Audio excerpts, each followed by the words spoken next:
Good evening, friends. I am Dhanish Sharma, mutual fund distributor. Today we have with us Mr. Vijay Mantri. He is a well-known face in mutual fund industry, veteran mutual fund industry expert. He is with us today. Sir, good evening and welcome to Delhi, sir. Thank you very much. Welcome to our event, sir. Thank you very much for inviting me. Yes. तो हम सब जो लोग बैठे हैं sir यहाँ अपने Delhi NCR में जो एमएफडी का काम करते हैं उनके लिए और हमारे इन्वेस्टर्स के लिए प्लीज प्रेजेंट इंटरनेशनल और नेशनल मार्केट्स पे कुछ आप बताइए सर। इवेंट होता है उसका आप प्लानिंग नहीं कर सकते हो क्योंकि इवेंट का रिस्क कभी भी आ सकता है और कभी भी जा सकता है। सपोज आज रात को अनाउंस हो गया सीज फायर, तो फिर कल मार्केट आपको 700-800 पॉइंट ऊपर दिखेगा। तो आप इवेंट के बेस पे प्लानिंग नहीं कर सकते। आपको देखना है कि इस इवेंट का इम्पैक्ट कितना हो सकता है और आप कितना कंट्रोल में है उसका। तो कोई कंट्रोल में नहीं रहता इस चीजों के। आपको ये देखना है कि इंडिया का स्ट्रक्चरल स्टोरी कैसा है। इंडिया का स्ट्रक्चरल स्टोरी इतना मजबूत है कि लोगों को हवा ही नहीं है। जैसे कि पहली बार दुनिया में ऐसा हो रहा है कि बाकी सारी कंट्रीज में लोग बुढ़े हो रहे हैं, इंडिया में लोग जवान हो रहे हैं। Right sir. ये हिस्ट्री में कभी नहीं हुआ कि एक इतनी बड़ी कंट्री के साथ ऐसा हो रहा है, बाकी कंट्री के साथ वैसा नहीं हो रहा। उसके साथ साथ चाइना +1 तो खत्म हो गया, अभी एनीथिंग बट चाइना वाली बात आ गई। तो आप ये न्यूज हेडलाइन की तरफ मत जाइए, उसके बाहर आप देखिए तो आपको मालूम पड़ेगा कि जब मैंने स्कूलिंग किया ना जी सर, तो सेंसेक्स 480 था। जब मैंने कॉलेज फिनिश किया 700 था। जो सीएस फिनिश किया 1000 था। जब मेरा पहला बच्चा हुआ तो 2800 था सेंसेक्स। मेरा सेकंड बच्चा हुआ तो 6000 सेंसेक्स था। मेरा पहला बच्चा सीए बना तो 28,000 सेंसेक्स था। दूसरा बच्चा सीए बना 44,000 सेंसेक्स था। अभी शादी हो रही है, सेंसेक्स 78,000 19,000। तो अभी क्या मतलब किस इवेंट का वेट करूं मैं? हाँ, तो आपको देखना है कि स्ट्रक्चरल स्टोरी क्या है इंडिया की। स्ट्रक्चरल स्टोरी में कोई तकलीफ नहीं है और मुझे लगता है कि अगर आप इक्विटी में वॉलेटिलिटी को एक्सेप्ट नहीं कर सकते, एक्यूमुलेशन फेज के दौर से नहीं गुजर सकते, तो पैसा नहीं बनेगा। कोई भी बड़ी एसेट कैटेगरी में बड़ा पैसा उसी को हाथ मिलता है जो करेक्शन को सहन कर सकता है, वरना आपको कभी नहीं मिलता। Right sir. 2026 में आप इंडियन मार्केट्स को किस तरह देखते हैं सर? बहुत अच्छा देखता हूँ। ये मुझे लगता है कि ये फेज है कि जहां आप कंटिन्यूअस बेसिस पे इन्वेस्ट करते रहें, रेगुलर बेसिस पे इन्वेस्ट करते रहें, तो यहाँ से 2-3 साल बाद आपका बहुत बड़ा पैसा बनेगा और कोई भी एसेट कैटेगरी इक्विटी को बीट नहीं कर सकती। इक्विटी में एक दौर आता है कि आदमी घबरा जाता है। प्रॉपर्टी में नहीं घबराता आदमी, प्रॉपर्टी ले ली उसमें झगड़ा हो गया फिर भी घबराता नहीं है। गोल्ड में नहीं घबराता है, इंटरेस्ट रेट ऊपर जा रहा है लेकिन एफडी में नहीं घबराता। इक्विटी में क्यों घबराता है? क्योंकि एसेट कैटेगरी खाली 25-30 साल अपने को इसको जानकार हुए। गोल्ड 3000 साल पुराना प्रोडक्ट है, रियल एस्टेट 500-1000 साल से इन्वेस्ट कर रहे हैं, एफडी 200 साल पुराना प्रोडक्ट है। ये नया प्रोडक्ट है। एक जनरेशन को पूरा समझ में आने लगेगा तब ये प्रोडक्ट का एक्सेप्टेंस बहुत ज्यादा, फिर आदमी घबराएगा कम। और जब घबराएगा कम तो ऑटोमेटिकली आपका अच्छा पैसा बनेगा। तो 26 को सर आप ईयर ऑफ एक्यूमुलेशन, 26 को आप ईयर ऑफ एक्यूमुलेशन की तरफ देखते हैं, ठीक है। अच्छा, जो पिछले 2-3 सालों में हमने देखा है कि gold as a asset class है delivered a very good return, और कंसिडरिंग द फैक्ट कि गोल्ड की बहुत पुरानी हिस्ट्री है आपने कहा, तो एक इन्वेस्टर को अपने पोर्टफोलियो में आइडियली गोल्ड कितना % रखना चाहिए, और करंट जंक्चर पे हम आपका गोल्ड पे क्या व्यू है? देखिए, मेरे को आप देखिए कि गोल्ड बढ़ने का सबसे बड़ा कारण है कि 2019 में जो सेंट्रल बैंक का टोटल होल्डिंग था उसमें गोल्ड खाली 13% था, यूएस डेट 26-25% था। वो 13% तो गोल्ड 25-26% हो गया और यूएस डेट कम हो गया। तो सेंट्रल बैंक ने पिछले 5 सालों में 6 सालों में बहुत बड़ी क्वांटिटी में गोल्ड खरीदा। उनका बाइंग अभी पूरा हो गया। अभी जो भी डिमांड है एक्चुअल डिमांड रहने वाली है, थोड़ा स्पेकुलेशन होने वाला है। तो आप देखो कि बोला जाता है कि जियोपॉलिटिक्स के अगेंस्ट में रिस्क गोल्ड इज हेज, लेकिन ये तो इराक इजराइल वार के बाद तो गोल्ड तो बढ़ा नहीं। तो ये थ्योरी बन जाती है लेकिन उसमें सच्चाई नहीं होती है। गोल्ड इसलिए दाम बढ़ते हैं गोल्ड के कि गोल्ड का सेलर नहीं है कोई। दुनिया में 3,500 टन गोल्ड होता है, 850 टन इंडिया लेता है, 850 टन चाइना लेता है। इंडिया में जो गोल्ड आता है ना घर में, वो बिकता नहीं है। अगर वही क्वांटिटी बिकने को आ जाए तो क्या होगा बताइए? प्राइसेस स्लैश हो जाएंगे। तो इसका रीजन है गोल्ड नीचे नहीं जाता क्योंकि होल्डिंग कैपेसिटी जबरदस्त। होल्डिंग कैपेसिटी क्यों जबरदस्त है? ये गोल्ड अपनी संस्कृति का, कल्चर का हिस्सा बन चुका है। गोल्ड बेचना मतलब तो लैंडिंग ऑफ लास्ट रिजॉर्ट, मतलब हाँ, तो ये है। तो गोल्ड भी मेरे हिसाब से, गोल्ड भी लेना है ना, तो उसमें आप इन्वेस्टर को बोलना किस तरह लिया जाए। गोल्ड का एसआईपी करिए, गोल्ड का फंड ऑफ फंड के थ्रू एसआईपी करिए, क्योंकि अभी कुछ डेटा एनालाइज हुए हैं, 1300 कपल्स का डिवोर्स एनालाइज किया है, तो मालूम पड़ा कि husband wife had a money fight every month. और लड़कों के लिए नंबर 1 रीजन डिवोर्स का पैसे की डिस्प्यूट, और लड़कियों के लिए मदर इन लॉ के बाद सेकंड डिस्प्यूट इज मनी। तो आपकी बच्ची को गोल्ड देना है, बच्चे के नाम पे गोल्ड ईटीएफ रखिए, सेकंड थर्ड होल्डर आप बन जाइए। तो गोल्ड दे दिया बच्ची को, 5 लाख 10 लाख शादी में, बिना आपकी परमिशन के वो पैसा को टच नहीं कर सकता। तो वो cleaner way of gold accumulation है। तो गोल्ड लेना भी है तो इस तरह लीजिए, ज्यादा आपके पास कैपेसिटी रहेगी लेने की। और गोल्ड जितना हो सकता है आप कैश में नहीं खरीदें, क्योंकि नेक्स्ट जनरेशन को हैंडल करना डिफिकल्ट हो। मुश्किल हो जाएगा। तो क्लीन क्लीन रखें इन चीजों को। सर, आपकी प्रेजेंटेशन में बहुत अच्छी प्रेजेंटेशन थी आपकी। उसमें आपने एक पॉइंट कहा कि जो फ्यूचर एमएफडी फर्टिलिटी का है वो बहुत ब्राइट है, तो उससे हम सब सहमत है। मैं कुछ पॉइंट्स आपसे जानना चाहता हूँ, जो जैसे न्यू जनरेशन इस डिस्ट्रीब्यूशन हाउस, जैसे आप भी इसमें आए हैं, व्हाट आर द पॉइंट्स जो उनको एनकरेज करेगी इस बिजनेस के में आने के लिए? क्योंकि जैसे हमारे नेक्स्ट जनरेशन है, how we will tell them कि कैसे कैसे इसमें आ सकते हो, और how how bright the future is here for you. पहला हम सोचे कि खाली मोरालिटी के पर्सपेक्टिव से, तो एक संस्कृत में दुआ है कि भाई अमंत्रम मूलम, मतलब कोई भी शब्द ऐसा नहीं जिसको आप मंत्र में कन्वर्ट नहीं कर सकते, कोई भी ऐसा प्लांट नहीं जिसको आप मेडिसिन नहीं बना सकते, कोई भी अयोग्य पुरुष नहीं होता, उसको समझाने वाला आदमी चाहिए। तो कोई भी पैसा नहीं जिसको आप वेल्थ में कन्वर्ट नहीं कर सकते। तो हमारा रोल वो है। तो एक तो मॉरली जबरदस्त रोल है, दूसरा इतना थेरापेटिक रोल है ये कि आने वाले पीरियड में सबसे गंदी बीमारी रहने वाली है अकेलेपन की। अगर आप एमएफडी हैं, अकेले रह ही नहीं सकते। क्लाइंट का फोन है, केवाईसी कराओ, नॉमिनेशन कराओ, तो वो है। तीसरा, पूरी दुनिया के धंधे में यही ऐसा धंधा है कि जहां असेट पे पैसा बनता है, इंश्योरेंस में नहीं बनता है, रियल एस्टेट में नहीं बनता, गोल्ड में नहीं बनता। तो ऑटोमेटिकली आपका 20-25% सीए जा रहा है धंधे में। और तीसरा, चौथा ये है कि ये धंधा पेशेंस का धंधा है, इन्वेस्टर के लिए, डिस्ट्रीब्यूटर के लिए। इसलिए इस धंधे में नई कंपटीशन नहीं आएगी, क्योंकि इस धंधे में 5 साल बाद पैसा आपको बनता दिखता है। 5 साल का पेशेंस किसको आजकल? ठीक बात। तो और कंप्लायंस बढ़ेगा, तो बढ़ते हुए कंप्लायंस को आप बर्डन नहीं समझे, क्योंकि कंप्लायंस बढ़ता है ना, तो जो बड़ा आदमी और बड़ा बनता है, क्योंकि छोटे के लिए भरोसा, कंप्लायंस फॉलो करना इम्पॉसिबल है।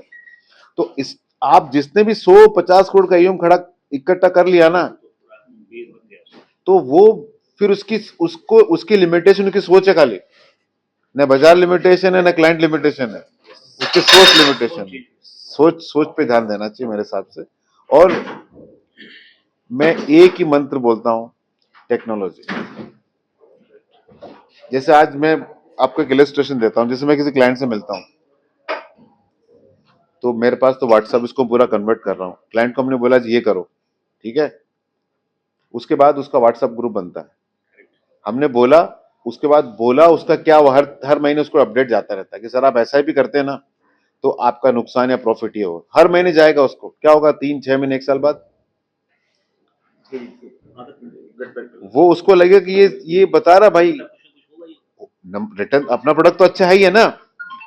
तो ऑटोमेटिकली, जैसे बकेट स्ट्रेटेजी मैंने बनाई है, सेफ्टी वॉल बनाई है, ईसॉप वेल्थ कैसे मैनेज करते हो बनाई है, और सब में यही किया है कि ट्रैक रिकॉर्ड बना दिया। आपसे मिला, आपके पास डायरेक्ट स्टॉक का पोर्टफोलियो है, मैंने बोला सर ये पोर्टफोलियो आपका है, ये पोर्टफोलियो ए, मैं आपको 5 फंड देता हूं, अब दोनों का परफॉर्मेंस देख लीजिए आप। और मैं बोलूंगा सर कुछ मत करिए, खाली मेरा परफॉर्मेंस ट्रैक करिए आप। ये सारा सीआरएम टेक्नोलॉजी के थ्रू हम इसको एक्सट्रैक्ट कर सकते हैं। आप लोगों को तो ये प्रयास है, बहुत अच्छा प्रयास है, और आप इसमें अगर फेलियर है शुरू में तो उसको माइंड मत करिए, क्योंकि ये भागीरथ प्रयास है। जी जी जी एक दिन में नहीं होने वाला, लेकिन प्रयास अच्छा है, आप इस पे लगे रहिए, क्योंकि आज डिस्ट्रीब्यूटर फ्रेटर्निटी पूरी स्कैटर्ड है, वो सही नहीं है, इसलिए आज हमारा लीवे नहीं है कुछ भी। ओके, हम आपस में ही, तो हाँ, तो लेकिन उसके लिए एक सिंपल लॉजिक है, आप बिल्कुल माइंड मत करिए कि कौन क्रेडिट ले जा रहा है, अपने काम पे ध्यान रखिए। आप देखिए, मैं सोशल मीडिया पे डालता हूँ, कोई इस्तेमाल कोई करे, करने दो, आपको फायदा हो रहा है लोगों को, तो आप ये देखिए मत कि मेरा फायदा हो रहा कि नहीं हो रहा, काम अच्छा है ना, तो ये कर्मा है, अच्छा काम किया आपको फायदा मिलेगा, तो उस पर लगातार लगे रहिए। दूसरा जो परसेप्शन है, बहुत गलत परसेप्शन है, जैसे कि टोटल इंश्योरेंस का ब्रोकरेज है 60,000 करोड़ रुपया, म्यूचुअल फंड का ब्रोकरेज 17,000 करोड़ रुपया टोटल। अगर 40 लाख करोड़ रुपया डायरेक्ट रेगुलर प्लान का एयूएम है, तो 40 पैसा हमको मिलता है टोटल, ये डेटा है। लोग बोलते हैं 2-2% कमा के जा रहे हो, भाई टोटल रेगुलर प्लान का एयूएम ले लो आप, और टोटल आप ब्रोकरेज ले लो, एमएफडी को मिलता है, जीएसटी निकाल दो उसमें, 40 पैसा नहीं है, 39 बेसिस पॉइंट कैलकुलेशन निकाली मैंने। अब कौन सा आपको 39-40 बेसिस पॉइंट पे आदमी काम करके देगा, बताइए। जी सर। इंगेज करो लोगों को। और दूसरा, ये जो एक्टिव पैसिव का डिबेट है, गलत है। India will remain land of alpha, और उसमें बहुत डेटा अवेलेबल है अपने पास। तीसरा, क्लाइंट डायरेक्ट क्यों जाता है, क्या जाने का जरूरत है। मैं काफी क्लाइंट से मिलता हूं, मैं बोलता हूं डायरेक्ट क्यों जाते हो, 1% बच जाता है। मैं बोला ठीक है भाई, ये तो तेरा इन्वेस्टमेंट का मैथमेटिक्स है, तेरी लाइफ का मैथमेटिक्स क्या है। आर यू हेल्दी, फैमिली के रिलेशनशिप अच्छे हैं, अपनी हॉबी परस्यू कर रहा है, लाइफ में रस ला रहा है, लाइफ को इंटरेस्टिंग बना रहा है क्या तू। नहीं, मेरे को 1% ज्यादा बच गया, ये तेरी जिंदगी का टारगेट है, करेंगे क्या उसका। लाइफ को इंटरेस्टिंग बनाओ भाई। वो जिस चीज में बहुत ट्रांसपेरेंट तरीके से आउटसोर्सिंग किया जा सकता है वो करो। आपके पास समय बच रहा है, वाइफ को घुमाने ले जाओ, मम्मी के साथ बैठो, दोस्तों के साथ घूमने जाओ, गाने गाओ, म्यूजिक, आपका जो भी हॉबी है, भगवान का नाम, जो भी हॉबी है फॉलो करो ना। उसमें ज्यादा रस है कि 1% ज्यादा रेट, 13 की जगह 12 जनरेट हुआ, सपोज करो, तो ये आप लोगों का सब ये प्रयास अच्छा है।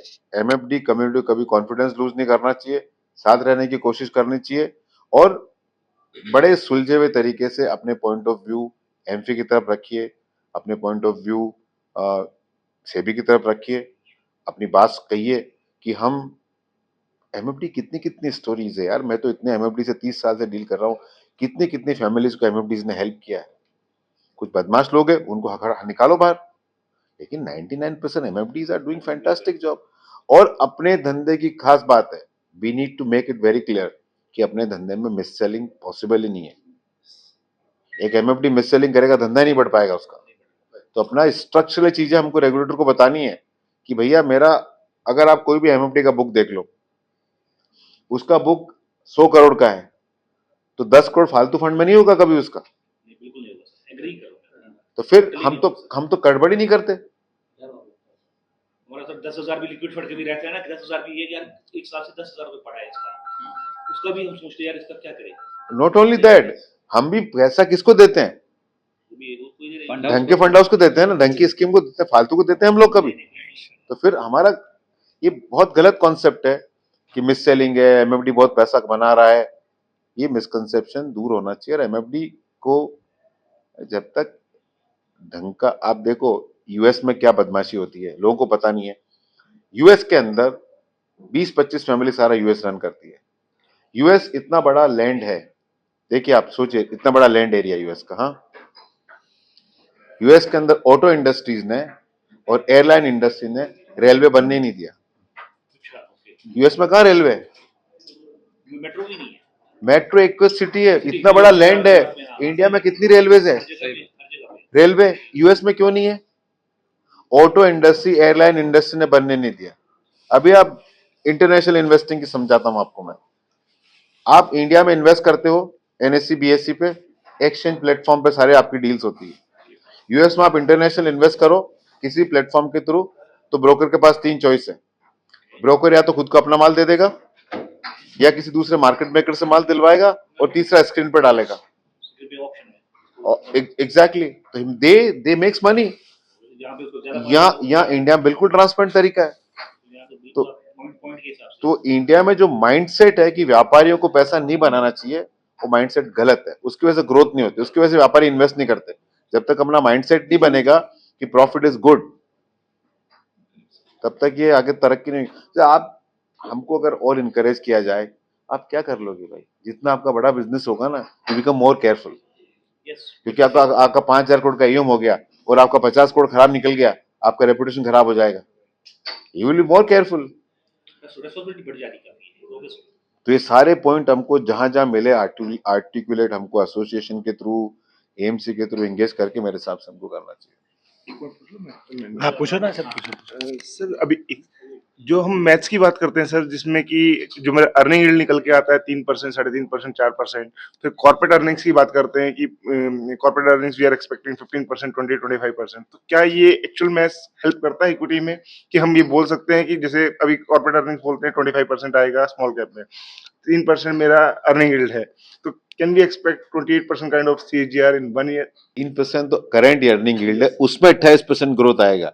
तो 3 मल्टीप्लाई बाय 28%, ओके 3 प्लस 28 थोड़ी।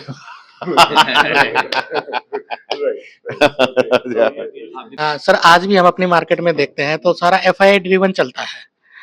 आज डाटा आता है 9,000 करोड़ एफआई ने भेज दिया, लेकिन डोमेस्टिक म्यूचुअल फंड ने 11,000 करोड़ खरीद लिया, फिर भी बाजार नीचे होता है। लास्ट टाइम आप देखोगे 2.5 लाख करोड़ एफआई ने भेज दिया, 5 lakh crore domestic mutual fund ने खरीद लिया। तो फिर भी उनका डोमिनेंस इतना है कि मार्केट का लेवल इतना शार्प डाउन हो जाता है। क्या आने वाले समय में गोइंग फॉरवर्ड क्या हम ये मार्केट ऐसे ही चलेगा, हम एफआई डोमिनेटेड ही रहेंगे, मतलब इंडियन इक्विटीज? ये डोमेस्टिक प्लेयर सबसे बेस्ट होते हैं। आईपीएल कौन, दुनिया में सबसे बड़ी क्रिकेट बॉडी कौन सी है आज की तारीख में? सबसे सक्सेसफुल कौन सी है? बीसीसीआई। और सबसे सक्सेसफुल टूर्नामेंट कौन सा है? आईपीएल। आईपीएल। एनबीए के बाद highest TV revenue commercial IPL का है। ये पावर है 145 करोड़ लोगों का। आज हम देखते हैं क्या? तो वही एफआई का धीरे धीरे डोमिनेंस कम होगा, लेकिन एक नैरेटिव बैठा, उसको देखते हैं हम लोग। एफआई ने बीएसई 500 में से बहुत पैसा निकाला काफी कंपनियों में, लेकिन बीएसई 500 में 300 स्टॉक में से 283 स्टॉक में एफआई ने अपनी होल्डिंग बढ़ाई है। अभी अपने पास वो डेटा होना चाहिए कि कौन से फंड हाउस के पास इस स्टॉक में ओवरवेट है। एफआई फ्रंटलाइन बेच रहा है। इंडिया की स्टोरी फ्रंटलाइन में नहीं है। इंडिया की स्टोरी फ्रंटलाइन के बाहर है पूरी की पूरी।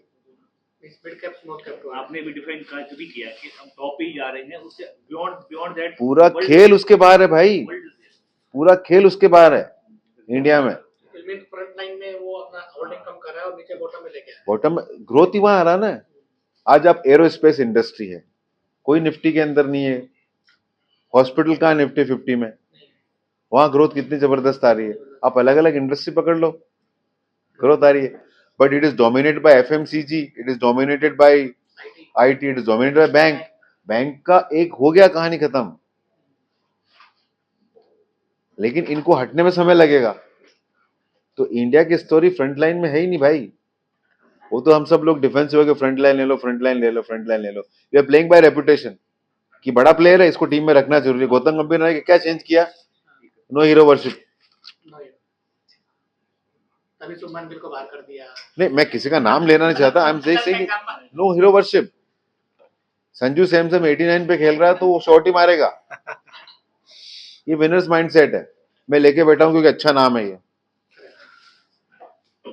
ये पूरा बदल रहा है। आपके आने वाले टाइम में ये कम होगा, मतलब जो इतनी फ्लक्चुएशन आती है मार्केट में, जैसे डाटा आता है एफआई ने 8,000 करोड़ बेचा, लेकिन डोमेस्टिक इंस्टीट्यूट डोमेस्टिक फंड ने 10,000 करोड़ खरीदा, फिर भी मार्केट 1,400 पॉइंट डाउन है। देखिए आप न्यूज देखो, मीडिया का काम है दुनिया की प्रॉब्लम को आपकी प्रॉब्लम बनाना, है ना? अपना काम निकालना है। और जब कोई चीज न्यूज में आ गई तो वो स्टोरी खत्म हो जाती है, वो पोस्टमार्टम होता है। आप खाली ये देखिए कि 2008 जब क्राइसिस था तो न्यूज फ्लो क्या था? फाइनेंशियल क्राइसिस लाइक डूब जाएगा।